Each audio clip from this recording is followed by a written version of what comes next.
Olá, alunos do terceiro ano, professor Márcio, disciplina Literatura. O assunto hoje que nós vamos tratar, e dicas importantes para o Enem, é sobre o Barroco. Lembrando, meus queridos, que nós já estudamos sobre gêneros literários, trovadorismo, já estudamos também sobre humanismo, classicismo, quinhentismo.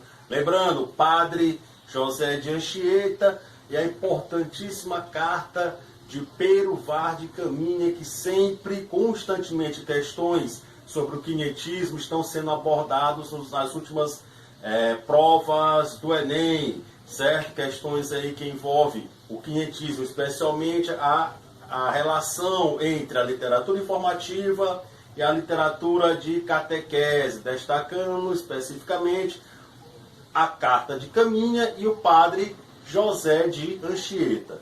Tratando hoje, meus queridos, nós estamos avançando nos nossos estudos, né? E a escola literária seguinte é o Barroco. Lembrando, já estamos no período colonial, já estudamos toda a literatura medieval, que estende-se do trovadorismo até o classicismo. Iniciamos o período colonial com o quinhentismo e, avançando nos estudos sobre a literatura colonial, estamos aqui no Barroco. Barroco, final do século XVI e início do século XVII, estendendo-se ali até meados do século XVIII, onde iniciamos o neoclassicismo ou arcadismo.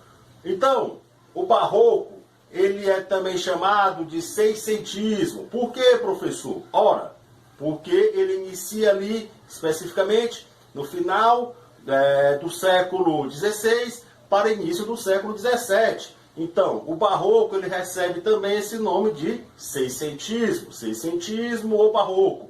A origem do Barroco foi na Europa, né? Especificamente ali na Itália. Depois ele vai até a Península Ibérica, Espanha e Portugal. O contexto que nós estamos analisando aqui, o Barroco, é a origem que nós falamos. A origem qual é? A Itália, estendendo-se ali para a Península Ibérica, Espanha, Portugal e posteriormente Brasil, que nós vamos tratar do nosso primeiro genuíno poeta originalíssimo, Gregório de Matos Guerra, conhecido como Boca do Inferno, ou Gênio Canalha, o primeiro grande poeta brasileiro, que depois nós vamos tratar especificamente e analisar, inclusive, alguns poemas do nosso querido Gregório de Matos, um gênio da nossa literatura brasileira. Então, a origem, nós temos ali Europa. O contexto do Barroco, gente, envolve movimentos religiosos. Por isso, o Barroco ele vai tratar, envolver a espiritualidade, certo? Então, nós temos aqui a Reforma Protestante. Lembrando, esse contexto, a Reforma Protestante inicia com quem? Martinho Lutero, na Alemanha, que inicia lançando as suas 95 teses. João Calvino e Henrique VIII são as grandes personalidades aí, os grandes personagens da Reforma Protestante.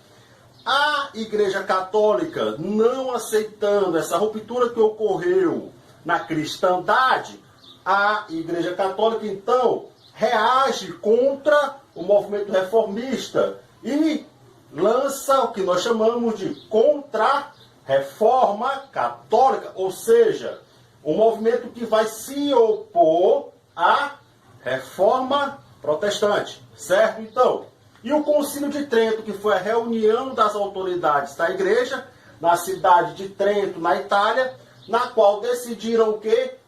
Algumas medidas importantes para combater as influências do protestantismo. E nós temos a União Ibérica. O que foi a União Ibérica?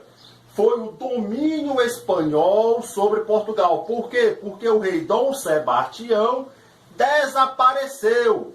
Então, a Ibérica, que foi o domínio espanhol sobre Portugal, né?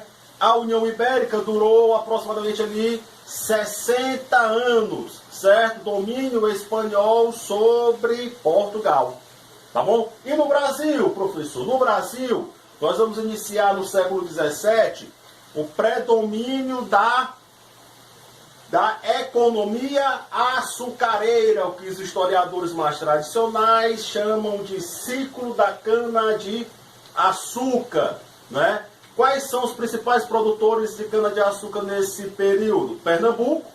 Inclusive, também nesse contexto do Barroco, século XVII, nós vamos ter a invasão holandesa em Recife, século XVII, com Maurício de Nassau, certo? E depois, aqui no ciclo ainda da cana-de-açúcar, Bahia, né? Grande produtora de açúcar, que inclusive será o foco central, o espaço, né? Das críticas, das sátiras, da poesia e da vida boêmia, da vida, do estilo de vida do nosso Gregório de Matos Guerra, mais conhecido como o Boca do Inferno ou Gênio Canalha, tá certo? Então nós temos aí o contexto histórico do Barroco. Lembrando, pessoal, Reforma Protestante contra a Reforma Católica, Concílio de Trento, Concílio, reunião, Trento, a cidade italiana, onde reuniram-se as principais autoridades do catolicismo. União Ibérica, o que foi a União Ibérica? O domínio espanhol sobre Portugal. E no Brasil, século XVII, vamos sair ali daquela exploração do pau-brasil e iniciar o ciclo da cana-de-açúcar. Os principais produtores, Bahia, né? Salvador, inclusive, Tomé de Souza, ele vai fundar a primeira capital do Brasil, Salvador, certo? E aqui nós vamos ter também Pernambuco, e nesse contexto, cenário do Barroco, nós vamos ter também o que? A invasão holandesa do Brasil. Portanto, esse é o contexto social, político, econômico que envolveu o Barroco. O Barroco, gente, é a arte do desequilíbrio, né? O Barroco, ele significa pérola de tamanho irregular. Por quê? Porque nós vamos ter esse retorno desse espírito religioso, ao mesmo tempo que o Renascimento ele traz também um mundo terreno. Portanto, homens e mulheres daquela época do Barroco, eles vão ter esse desequilíbrio. Então é a arte do desequilíbrio, da irregularidade, né? Da brevidade do tempo, da vida, das coisas do mundo terreno, tá bom? Então vai ter essa questão, pecado ou perdão, céu e inferno, amor ou o ódio. Então o Barroco também ele vai trazer o que? Esse espírito pessimista diante da vida. O homem admitindo-se pecador diante de Jesus Cristo, nosso Senhor, que inclusive tem o belo poema de Gregório de Matos na sua lírica religiosa, certo? Barroco, então, características. Nós temos aqui, lembrando, Barroco, a arte do desequilíbrio, a divisão do homem pecador ou religioso, espiritualidade ou a vida terrena, o materialismo. Então, dessa maneira, o Barroco ele vai ser o quê? A arte do desequilíbrio. Lembrando que no Brasil nós vamos ter um grande artista, além de Gregório de Matos, nós vamos ter o Antônio Francisco Lisboa, mais conhecido como Aleijadinho, nas esculturas de pedra-sabão, que inclusive hoje atrai turistas do mundo todo para serem apreciadas. Então, um grande personagem do Barroco brasileiro. Na área da escultura nós temos aí o Aleijadinho. Lembrando, gente, também uma dica importantíssima também, que nós podemos sugerir para vocês. Lembrando, o Barroco, ele não é apenas um movimento literário.